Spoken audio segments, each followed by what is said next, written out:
தனுஷ் ஜெயதேஷ் 2 பேரும் கழிவறைக்கு போகிறாங்க. அங்கே ஒரு கும்பலாக கஞ்சா குடிச்சிட்டு மூஞ்சியில் புகையை ஊதுறானுங்க.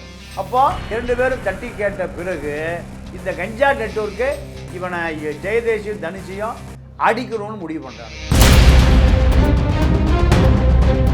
தியாகராஜன் எங்கே படிக்கிறான்? கோடம்பாக்கத்துக்கும் திருவொற்றியூருக்கும் எவ்வளவு தொலைவு. இந்த மாணவன் எங்கே போகிறான்? திருவொற்றியூர் போகிறான். அப்போது கஞ்சா நெட்வொர்க் எவ்வளோ பெரிய நெட்வொர்க்கு மாணவர்கள் இருக்குன்னு பாருங்க. கோஷ்டி சண்டையாக வழக்கு போடுங்கன்னு ராஜ்மோகனே அந்த டிசிக்கு பேசியிருப்பார். இதை கஞ்சா கேஸாக போட்டுறாதீங்கன்னு. அதனால தான் தியாகராஜனை கைது செய்ய 11 பேரை சிறுவர் சீர்திருத்த பள்ளிக்கு அடைச்சிருக்காங்க. தியாகராஜனை கைது பண்ணியிருக்காங்க. நீங்கள் இந்த தகவல் தெரிந்த பிறகு ராஜ்மோகனும் ஆதவரிஜனா போகும்போது மக்களை அடித்து விரட்டுறான். அடிப்படையே தப்பு இல்லை. அதாவது இங்கே 10 பேர் அங்கே 10 பேர்னா கோஷ்டி முதல் 20 பேர் சேர்ந்து ஒருத்தர் நடிச்சா எப்படி கோஷ்டி முதல் வரும்? அப்போ இந்த மக்களை மடையமெல்லாம் முடிவு பண்ணிட்டான். யாரும் ஒரு 50 கஞ்சா வியாபாரி கைது பண்ணியிருக்கணும்ல. 50 கஞ்சா வியாபாரி குண்ட சட்டத்தில் போட்டிருக்கணுமே. யார் காப்பாற்றுறா அவர்களை? இந்த அரசு உண்மைகளை மறைப்பதற்கு காவல்துறையை பயன்படுத்தும். நந்தகுமார் என்கின்ற ஆயத்தீர்வை கமிஷனர் அவர் செயற்கை சுவையூட்டினா கெமிக்கல் எஃபெக்டில் அந்த பிராண்டி போதை கொண்டு வந்துடுறான். தூய ஆட்சி வந்துருச்சுன்னு 11 ஐட்டத்தை தடை பண்ணுறாரு. யாரு? நந்தகுமார். FSSI தடை செய்யப்பட்டு 24 மணி நேரத்தில் போடுதுன்னா விஜய்க்கு மேலே ஒரு பவர் சென்டர். நான் சொல்கிறேன், ஏன்னா லிக்கர் லாபி பெரிய லாபி. விஜயால் அந்த பவரை கட்டுப்படுத்த முடியல. அவர்கள் தான் விஜயை கட்டுப்படுத்துகிறான். சத்யாவில் சுதந்திர தின சூப்பர் ஆஃபர். அனைத்து வீட்டு உபயோக பொருட்களும் மாபெரும் தள்ளுபடி விலையில் வாங்கிடுங்கள். மெரிபா பன்னீர் soda. I trust Meriba. Aachi Masala. எந்த சமையலும் ருசி தேடும் ரகசியம் 20 ரூபாய். ஐயா வணக்கங்க. வணக்கம். ஐயா, இன்னைக்கு சட்டமன்றத்தில் போதை சம்பந்தமாக படுகொலைகள் நடந்திருக்கு. அது சம்பந்தமான ஒரு கவன ஈர்ப்பு தீர்மானம் தான் கொண்டு வந்திருக்காங்க. ஏற்கனவே கோயம்புத்தூரில் ஒன்று நடந்துச்சு, இந்துஸ்தான் கல்லூரியில் நம்மளே பேசியிருக்கோம். இப்போ அதுக்கடுத்து திருவொற்றியூரில் ஒரு மாணவர் இது மாதிரி ஒரு படுகொலை செய்யப்பட்டிருக்கிறாரு. பெற்றோர்கள் தரப்பில், பாதிக்கப்பட்டவங்க தரப்பில் இது ஒரு கஞ்சாவினால் நடந்த படுகொலைன்னு சொல்கிறாங்க. நேற்று அமைச்சர்கள்லாம் கூட முற்றுகையிட்டு விரட்டி அடிச்சிருக்கிற மாதிரி வீடியோக்கெல்லாம் பார்க்க முடியுது. என்ன நடந்ததுங்க? இல்லை, இப்போது கோவை அமுதன் ஒரு தலித் மாணவன் அடித்து கொல்லப்பட்டதுக்கு காரணமே கஞ்சா வியாபாரிகள் நெட்வொர்க்கு தான் இந்த மாணவனை கடத்தி கொண்டு போய். நீங்கள் இந்துஸ்தான் கல்லூரி இந்த கஞ்சா கூட்டத்தை கட்டுப்படுத்த முடியாமல் மாணவனை பனிஷ்மெண்ட் பண்ணுது. நீ காலேஜ் விட்டு வெளியில் போய் தங்கிக்கோங்கிறாங்க. இப்போ அதே கதை தான் தனுஷு கதையும். தனுஷ் ஜெயதேஷ் 2 பேரும் கழிவறைக்கு போகிறாங்க. அங்கே ஒரு கும்பலாக கஞ்சா குடிச்சிட்டு மூஞ்சியில் புகையை ஊதுறானுங்க. அப்போது பல மாணவன் அதை தட்டி கேட்க திராணி இல்லாமல் போயிட்டான். 2 பேரும் தட்டி கேட்குறாங்க.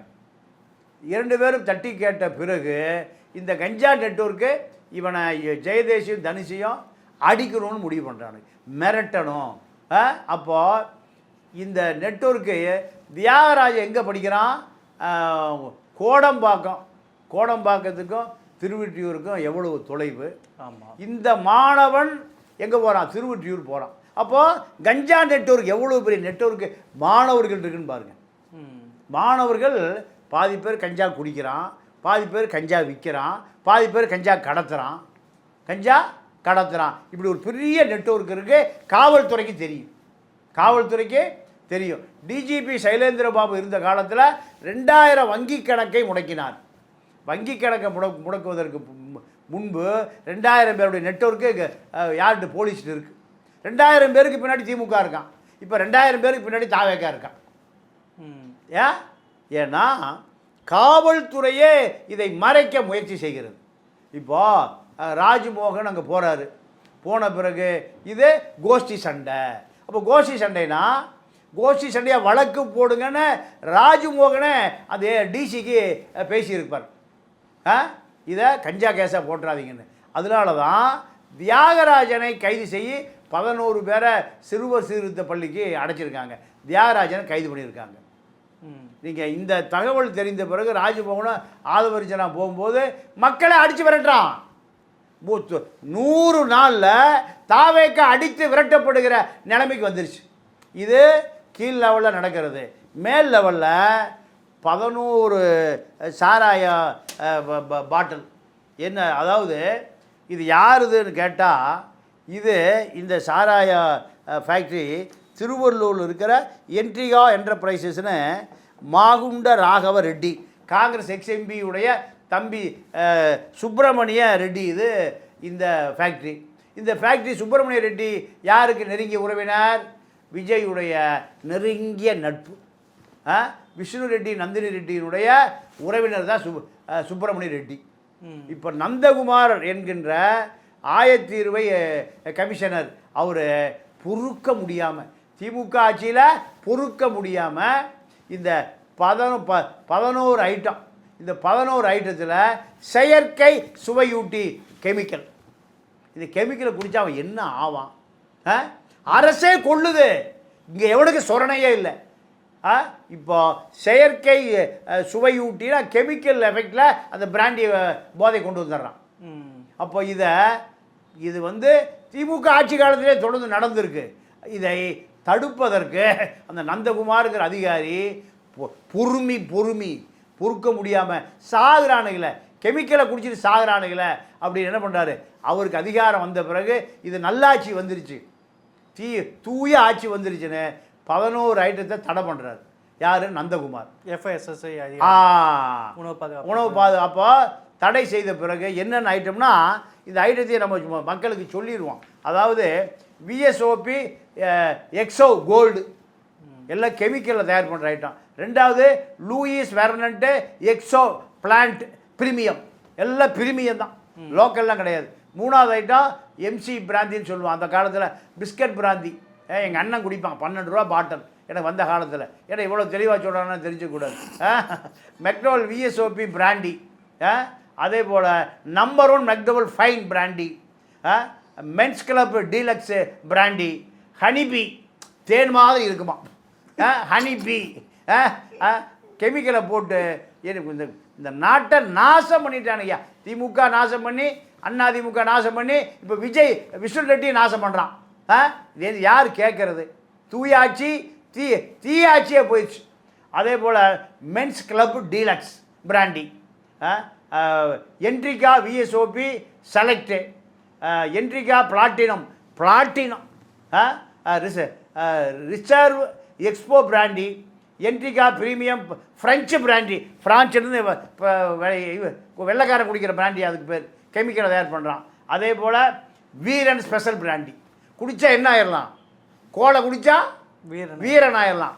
ஒரு குவார்டரை வாங்கி அடித்தா வீரன் ஆயிடலாம். நெப்போலியன் வீரன், செங்கிஸ்கான் வீரன், அலெக்சாண்டர் வீரன் ஆயிடலாம். இந்த கூத்து பூரா கேவலம் தாங்க. தமிழனும் கேவலமானவன், தமிழனை வச்சிருக்கிற இப்போ ரெட்டிகளும் கேவலமானவன். அடுத்து என்ட்ரிகா ஓல்டு இண்டி கிளாசிக் டார்க் ரம், இப்படி 10 ஐட்டம் பிராண்டி, 1 ஐட்டம் ரம்மு. இதை இந்த ரெட்டியார் நிறுவனம் தயார் பண்ணுது. நீங்கள் ஆந்திராவில் ஒன்று நாயுடு ஆட்சியாக இருக்கும், சந்திரபாபு நாயுடு, ரங்காராவ் நாயுடு, NTR நாயுடுன்னு நாயுடு ஆட்சியாக இருக்கும். அதை ஒழிச்சா ரெட்டி ஆட்சி வந்துடும். ரேவந்த் ரெட்டி, OSR ரெட்டி, ஜெகன்மோகன் ரெட்டி. இப்போ இங்கே என்ன, தமிழ்நாட்டில் திமுக ஆட்சியில் ஏவா வேலு நாயுடு, மோகன் இவர் நேரு இல்லை நேரு ரெட்டியார், நம்ம சேகர் பாபு நாயுடு, இப்படி நாயுடு ஆட்சியாக இருந்தது. இப்போ தாவேக ஆட்சி வந்த பிறகு விஷ்ணு ரெட்டி நாயுடு, ஆதவ் அர்ஜுனா ரெட்டி நாயுடு, ஆதவ் அர்ஜுன் ரெட்டி நாயுடு ஆட்சி திமுகவில். இப்போ யார் ஆட்சி? ரெட்டி ஆட்சி. ஏது நீங்கள் எங்கே எதை பிடிச்சாலும் விஷ்ணு ரெட்டியை விட்டு தான் கையை காமிக்கிறான். விஷ்ணு ரெட்டி சொன்னால், நந்தினி ரெட்டி சொன்னால் விஜய் கேட்பார். அது பேசாமல் ஆந்திராவோட சேர்த்துடலாமா தமிழ்நாட்டை? இப்போ இந்த 11 ஐட்டத்தை நந்தகுமார் பேன் பண்ணுறாரு. மதுவிலக்கு ஆயத்தீர்வை ஆணையாளர் கஜலட்சுமி, நீ லீவ் போட்டு போயா. யாரை? நந்தகுமாரை. எங்கே பழனியில் 100 கோடி ரூபா மேட்ரு நீ லீவ் போட்டு போ, நாங்கள் எங்கள் சொன்னோடு கேட்குற ஆளை வச்சு என்ன பண்ணிக்கிறோம், 100 கோடி ரூபா பத்திரப்பதிவு பண்ணிக்கிறோம். எங்கே நல்லவனை பூரா செய்ய முடியலனா லீவ் போட்டு போ. இப்போ நந்தகுமார் லீவ் போட்டு போய் கஜலட்சுமி வந்த பிறகு 11 ஐட்டமும் வந்துருச்சு. இதுக்கு பின்னால் விசிறி ரெட்டி இருக்கார். விசிறி ரெட்டி சொன்னால் விஜய் நடுங்கிறார். இது எதுக்கியா பேசாமல் விசிறி ரெட்டிகிட்டே நந்தினி ரெட்டிகிட்டையுமே ஆட்சியை கொடுத்துட்டு போயிடலாம. இந்த 11 சாராயத்தை ஒரு நாளைக்கு எனக்கு தெரிஞ்சு 10 லட்சம் பேர் குடிக்கிறான். கெமிக்கலில் தயார் பண்ணுற இந்த நாட்டு சாராயத்தை பிராந்தியை 10 லட்சம் பேர் குடிக்கிறான். அப்போ 10 லட்சம் பேரா மரணத்தை நோக்கி நகர்த்துகிற வேலையை இந்த ரெட்டி குடும்பத்துக்கு விஜய் இதை குடும்பம் செய்து கொடுக்கிறார் என்பதை தவிர வேறு இதில் என்ன இருக்கு? மரண வியாபாரிகள், சாவு வியாபாரிகள், சவப்பட்டி வியாபாரிகள், இந்த சாராய வியாபாரிகள். இந்த சாராய வியாபாரிய பாட்டிலுக்கு 20 ரூபா யாருக்கு போயிட்டுருக்கு? டெய்லி ஏறக்குறைய 20 கோடி ரூபா, மாதம் 600 கோடி ரூபா பார்ட்டி ஃபண்டா மார்ட்டினுக்கு போயிட்டுருக்கு. இதுக்காயா விஜய் ஓட்டு போட்டோம்? இப்போ தனுஷு மரணம், அமுதன் மரணம், இந்த மரணத்தை மறைக்க சொல்லி விஜய் அரசே சொல்கிறான். டிசியை கூப்பிட்டு ராஜ்மோகன் சார் இதை கஞ்சா கேஸை எஃப்ஐஆர் போட்டுறாதீங்க, என்ன கோஷி சண்டையாக போடுங்க. இப்படி ஒரு ராஜ்மோகன் ஒரு தலித் அடிப்படையே தப்பு இல்லை. அதாவது இங்கே 10 பேர் அங்கே 10 பேர்னா கோஷ்டி முதல் 20 பேர் சேர்ந்து ஒருத்தர் நடிச்சா எப்படி கோஷ்டி முதல் வரும்? அப்போ இந்த மக்களை மடையம் பண்ணலான்னு முடிவு பண்ணிட்டான். மக்களை திமுக அதிமுக எப்படி மடையம் பண்ணானோ அதே போல் அதே பாலிசி தான் இதே. அப்போ விஜய் ஆட்சிக்கு மாற்று தேட வேண்டியது இருக்குது. விஜய் திமுக ஆட்சியே ரோல் மாடல்லாம் அப்போ எதுக்கு உங்கள் மக்கள் தேர்ந்தெடுத்தான்? திமுக ஆட்சியில் இதே தான். அஜித் குமார் அடித்து கொல்லப்பட்டான்.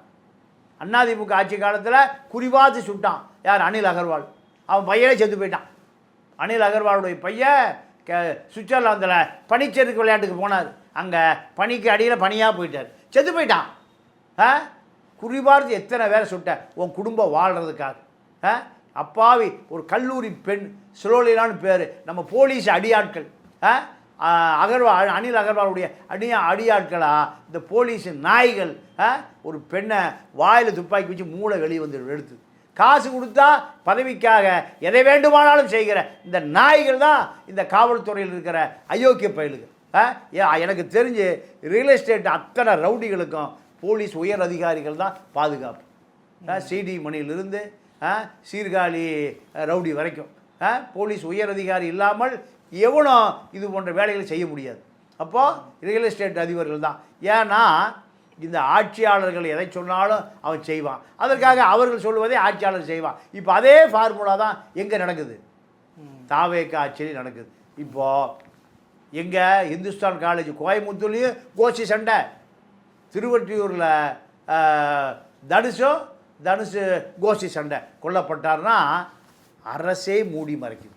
கஞ்சா வியாபாரத்தை அரசு இன்னும் ஒரு 50 கஞ்சா வியாபாரி கைது பண்ணியிருக்கணும்ல. 50 கஞ்சா வியாபாரி குண்ட சட்டத்தில் போட்டிருக்கணுமே.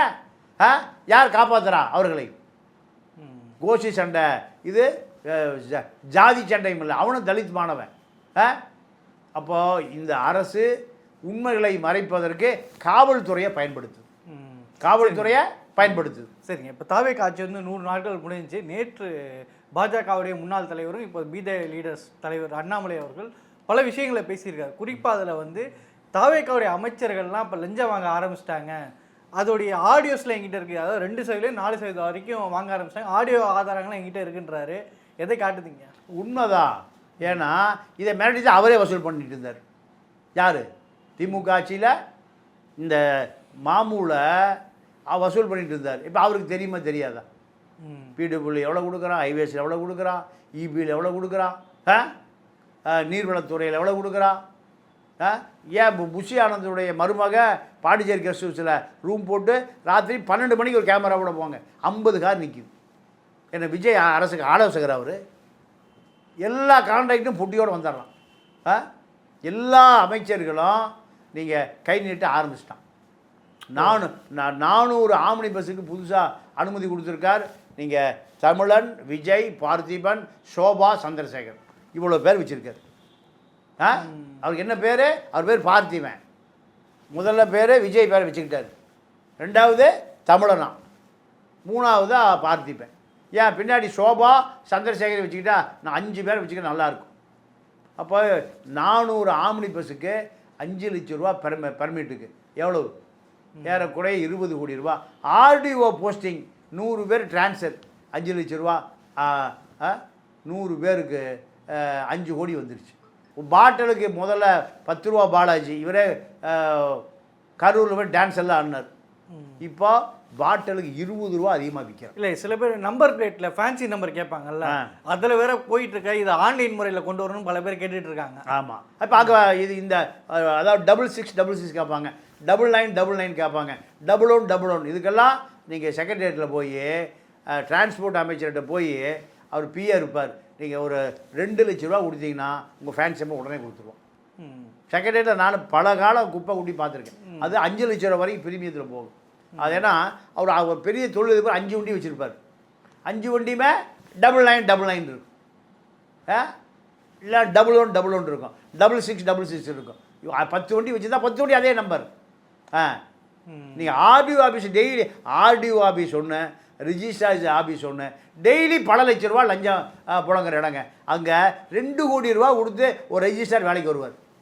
2 கோடி ஒரு வருஷம் நீங்கள் டிஸ்டர்ப் பண்ணக்கூடாது. 2 கோடி பத்திரப்பதிவு துறையில் பெரும் லஞ்சம். அதே போல் நீங்கள் 2 wheeler licence, car licence, car renewal பண்ணுறது, டெய்லி மூட்டையாக பணங்க கொட்டும். குறைஞ்ச டெய்லி 10 லட்ச ரூபா வரும். அந்த இடத்துக்கு 2 கோடி ரூபா. சவுக்கு ஒருத்தர் மிரட்டி, இங்கே இந்த பூந்தமல்லியில் இருக்கிற ஒருத்தர் ஆர்டிஓ மிரட்டி புது இன்னோவா கார் வாங்கி கொடுத்தாராம். யார்? அந்த ஆர்டிஓ. 2 ஆர்டிஓ இருக்காங்க, ரெவன்யூ ஆர்டிஓ ஒன்று, டிரான்ஸ்போர்ட் ஆர்டிஓ ஒன்று. இது ஆர்டிஓ, இது ஆர்டிஓ. அப்போது லஞ்சம், திமுக ஆட்சியில் நடந்த லஞ்சம் இப்போ 3% ஆரம்பித்து அது 30% போய் சேர்ந்துடும். இப்போ நீங்கள் எல்லா பக்கமும் ஊழல் ஊழல் ஊழல் ஊழல் ஆரம்பிச்சிருச்சு. அவங்க என்ன தைரியத்தில் இருக்காங்கன்னா, மக்கள் எப்படி திமுக பக்கம் போக மாட்டான். விஜய்ங்கிற ஒரு விஜய்ங்கிற ஒரு அண்ணா திமுக பக்கம் போக மாட்டான். அவன் போகிறதுக்கு 5 வருஷம் ஆகும். அவன் போகிறதுக்கு 5 வருஷம் கழித்து முடித்து பார்ப்பான். அதுக்குள்ளே நம்மளை இப்போ எல்லாமே சினிமா ஷூட்டிங் மாதிரி இருக்குது, செயற்கையாக இருக்குது. காணாது கண்ட மாமணி, காஞ்ச மாடு கம்பல் விழுந்த மாதிரி ஓடுது. அப்போ மக்கள் என்ன நினைக்கிறான்? திகைச்சு போய் நிற்கிறான். ஊழலே இல்லைன்னு நினச்சமாடா. இப்போ கஞ்சா விற்கிறவனை கூட அடக்க முடியலையே, கஞ்சா விற்கிறவனை கூட அடக்க முடியலையே. திமுக ஆட்சியில் கஞ்சா போதை வியாபாரம் நடக்குது தான் ஆட்சி மாற்றி போட்டோம். இப்போ அதே ஆள், அதே கஞ்சா, அதே ரவுடி, அதே போலீஸ் ஸ்டேஷன், அதே ஊழல் நடக்குதுன்னு மக்கள் இப்போ மிகுந்த அச்சத்தோடு பார்த்துட்ருக்கான். இந்த அச்சம் ரொம்ப நாள் நீடிக்குமா என்பதை போக போகத்தான் பார்க்க முடியும். இப்போ நீங்கள் பெரிய ஊழல் வந்ததுன்னா பழனியே பெரிய ஊழல் தான். இன்றைக்கி வரைக்கும் 100 கோடி ரூபாய் யாருக்கு போச்சுன்னு தெரில. 100 கோடி ரூபாய்க்கு எங்கே கண்டிப்பாக எங்கே போயிருக்கோம்? அது பழனிக்கு போயிருக்காது, திண்டுக்கலுக்கு போயிருக்காது, எங்கே போயிருக்கோம்? சென்னைக்கு தான் வந்திருக்கும். யார் அந்த சென்னை? கண்டிப்பாக விஜய்க்கு தெரியும், அசராக்காருக்கு 2 பேருக்கு தெரியும், ஐஜி ரெஜிஸ்ட்ரேஷனுக்கும் தெரியும். அப்போது 100 கோடி ரூபாயை அங்கே சுற்றி இங்கே சுற்றி ஒரு ஆள் செத்தே போயிட்டான், அன்வருதீன். அவர் தான் மூளை. அப்போது 100 கோடி ரூபா பார்ட்டி இன்னும் கவர்மெண்ட்டுக்குள்ளே செல்வாக்காக இருக்கான். இப்போ 11 பிராந்தி தடை செய்யப்பட்டு 24 மணி நேரத்தில் போடுதுன்னா விஜய்க்கு மேலே ஒரு பவர் சென்டர் இருக்குது. யோ நான் சொல்கிறேன், ஏன்னா லிக்கர் லாபி பெரிய லாபி. விஜயால் அந்த பவரை கட்டுப்படுத்த முடியல, அவர்கள் தான் விஜயை கட்டுப்படுத்துகிறான். தெரியுதா? 24 மணி நேரத்தில் தடை செய்கிறாங்க, 24 மணி நேரத்தில் மீண்டும் வருது. அப்போது விஜயை விட ஒரு பவர் சென்டர் இருக்குது, அந்த பவர் சென்டர் விஜயை கட்டுப்படுத்துகிறார்கள். அதே போல் நேற்று ஒரு விஷயம் மிக பரபரப்பாக பார்க்கப்படுது. சுதந்திர தினம் கொண்டாட்டங்கள் ஒரு பக்கம் இருக்கும்போது, அதே அன்றைக்கு கர்நாடகாவில் தமிழர்கள் 3 பேர் சுட்டு படுகொலை செய்யப்படுறாங்க அப்படிங்கிற செய்திகளும் அதோடு சேர்ந்து வருது. என்ன நடந்தீங்க? காவல்துறை தரப்புல இவங்க வந்து மான் வேட்டை செய்ய போனாங்க, கையில் இறைச்சிகள் வச்சு அதனால சுட்டு கொன்றோம் அப்படின்றாங்க. அங்கே இருக்க பாதிக்கப்பட்ட மக்கள்கிட்ட மக்கள் சொல்கிறது என்னென்னா, எங்களுடைய கால்நடைகள் காட்டுக்கு போச்சு, அதை தேடிட்டு போனவங்கள தான் சுட்டுட்டாங்க அப்படின்னு சொல்கிறாங்க. என்ன நடந்ததுங்க? நீங்கள் இதில் என்னென்னா, நீங்கள் மைசூர் தமிழ்நாடு பார்டர், அதாவது கொள்ளைகால் சாம்ராஜ் நகர், தாளவாடி, இது கர்நாடகா தமிழ்நாடு பார்டர். நீங்கள் ஒரு 50 ஆண்டுகளுக்கு முன்பு தமிழ்நாட்டிலிருந்து குடியேற்றம் செய்தவர்கள் தமிழர்கள் தான் இந்த பார்டரில் குடியிருக்காங்க. எல்லை பிரிக்கும் போது அப்போது ஏன்னா கரும்பு தோட்டம், வாழைத்தோட்டம், பணப்பயிர் பூரா தமிழர்கள் தான் வச்சுருக்காங்க. கன்னட ஆட்கள் பெரிய பண்ணையார்களாக தான் இருப்பான். 100 ஏக்கர் 50 ஏக்கரா வச்சுருப்பான். இப்போது விவசாய கூலிகள் பூரா யார்? தமிழர்கள் தான். இப்போ அங்கே இந்த காவிரி பிரச்சனை வந்த பிறகு 91 ஜெயலலிதா ஆட்சி காலத்தில் 1,00,000 பேர் அகதிகளாக விரட்டப்பட்டார்கள். எங்கே? அந்த தமிழ்நாடு பார்டரில் கஞ்சி தொட்டியே திறந்தான். சத்தியமங்கலம், பவானி சாகர், புளியம்பட்டி, மேட்டுப்பாளையம், காரமடை, அந்த ஹில்ஸு கீழே. இப்போது அது நீர் ஊற்று நெருப்பாக இன்றைக்கி இருக்குது. கன்னட வன சரக அதிகாரிகள் தமிழனை பார்த்தாலே குற்றவாளியாக இருக்கும். வீரப்பா காலத்தில் தமிழ்நாட்டில் இருக்கிற பெண்களை அது என்னென்ன எப்படின்னா, வீரப்ப ஆதரவு குற்றவாளிகளாக பெண்களை பிடிச்சிட்டு போய் மார்பு காம்பில் மின்சாரத்தை இணைச்சிருவான். மார்பு காம்பில். தமிழ்நாட்டில் ஒரு நாய் கிடையாது இதை கேட்பதற்கு, ராமதாஸ் உட்பட. இப்படி பல பேர் ஊனமுற்றவர்களாக போயிட்டாங்க, 1000க்கு மேற்பட்டவர்கள். இப்போ அது பாப்பா மோகன் தான் ஒரு கம்யூனிஸ்ட் வக்கீல், சிபிஐ, அவர் தான் போராடி மலைவாழ் மக்கள் பாதுகாப்பு கமிட்டின்னு ஒன்று போட்டு நீதிபதியெலாம் கொண்டு போய் எவ்வளவோ பார்த்தார். தமிழ்நாட்டில் இதை கேட்குறக்கே நாதி இல்லை. அல்ல வன்னியர் மக்கள், பழங்குடி மக்கள் தான். இப்போ அதே பாதிப்பு தான் அந்த 3 பேர் சுட்டு கொல்லப்பட்டதற்கு பின்னாலும் அவர்கள் தமிழர்கள், வேறு ஒன்றுமே இல்லை. கன்னடத்தை சுட்டுருக்க மாட்டான். நீங்கள் செம்மரை கடத்த போகிறவன், நீங்கள் அங்கே ரெட்டியும் நாயுடு தான் கடத்துவான். சாவரவன் யார்? தமிழன் தான் சாவான். ஹைதராபாத் ஜெயிலில் 1000 பேர் இருந்தான். இப்போ அதே தான், 3 பேர் தமிழர் என்ற காரணத்தினால் கொல்லப்பட்டு இருக்கிறார்கள். அந்த மக்களை திரண்டு போய் சாலை மறியெல்லாம் பண்ணியிருக்கான். அவனை பார்த்தா ஆடு கொள்ளைக்காரனாவோ வேட்டைக்காரனாவோ இல்லை, நகரவாசிகளைப் போல இருக்கான். அப்போது அங்கே தமிழர் கன்னடர் காவிரி பிரச்சனை தான். காவிரி பிரச்சனையை தமிழர்களை எந்த காவிரி பிரச்சனை வந்தாலும் ஒசூருக்கு மேலே பஸ்ஸு போகாது, தமிழ்நாடு பஸ்ஸை அடிப்பான். அதே அந்த கேபிஎன் பஸ் விபத்தை. அதாவது என்ன கொடுமைனா, கேபிஎன் பஸ்ஸு டெப்போவில் 100 பஸ்ஸை தீ வைக்கிறதுக்கு அங்கே ஆளே இல்லை, எல்லாம் ஐடி படித்து போயிட்டான். ஜெயிலில் இருந்து ரிலீஸ் பண்ணுறான். ஜெயிலில் உள்ள குற்றவாளிகளை ஒரு 100 பேரை குற்றவாளிகளை அனுப்பி தீ வச்சான். அரசே தீ வைக்குது. இது எங்கே தமிழ்நாடு செய்தி வந்து தான் வராது. குஷ்டரோகி தினத்தந்தி, வட இந்திய மார்வாடி பத்திரிக்கை தினமணி, தமிழனுக்கு இப்போ பத்திரிக்கை பாரு. அப்போது இது செய்தியே வராது. இப்போ அதே கதை தான். 3 பேர் சுட்டு கொல்லப்பட்டதுக்கு பின்னால் தமிழர் மீது தொடுக்கப்பட்ட வன்மம், இதை இங்கே கேட்க நாதி இல்லை. இப்போ அதே போல் இந்த காவல்துறை என்ன பண்ணுதுன்னா, திரு அருட்பா பாலகிருஷ்ண பிள்ளை நினைவு அறக்கட்டளைன்னு விழுப்புரத்தில் ஒரு முன்னாள் நெடுமாற ஆதரவாளர் ஒரு அறக்கட்டளை வச்சுருக்கார். அவர் மனைவியை டைவர்ஸ் பண்ணிட்டார். அந்த அம்மா பேர் மங்கையர்கரிசி. டைவர்ஸ் பண்ணிட்டார். டைவர்ஸ் பண்ண பிறகு இவர் வள்ளலார் அறக்கட்டளைங்கிற பேரில் வெளிநாடுகளில் நிதி வசூல் பண்ணி அறக்கட்டளையில் சோறு போடுறோம், வள்ளலார் அறக்கட்டளை பெயரில் வசூல் பண்ணுகிற இந்த தமிழ் வேங்கை மங்கையர்கரிசியை டைவர்ஸ் பண்ணிட்டார்.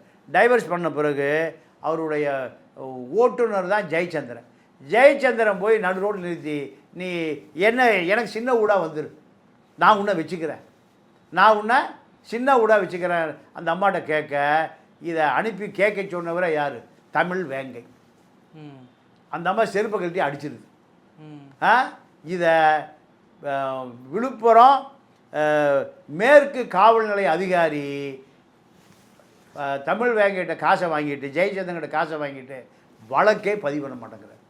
அந்த அம்மா இப்போது வழக்கறிஞர் திலகவதின்னு சிபி கம்யூனிஸ்ட் வக்கீல், அந்த அம்மாட்ட போய் இப்போ புகாரை கொடுத்து இப்போது இந்த வழக்கு பதிவு செய்யவில்லை என்றால் நான் விழுப்புரம் மேற்கு காவல் நிலையத்தில் தற்கொலை செய்வதை தவிர ஒரு வழி இல்லைன்னு ஒரு வாரமாக அந்த அம்மா போராடுது. கேட்க நாதி இல்லை. இப்போது விழுப்புரம் காவல்துறை ஆய்வாளர் யார் சப்போர்ட்டாக இருக்கார்? வள்ளலார் அறக்கட்டளையிட்ட காசை வாங்கிட்டு வழக்கு பதியம். ஆக மொத்தம் தமிழ்நாடு முழுக்க காவல்துறை சீர்படுத்த வேண்டிய தேவை இருக்குது.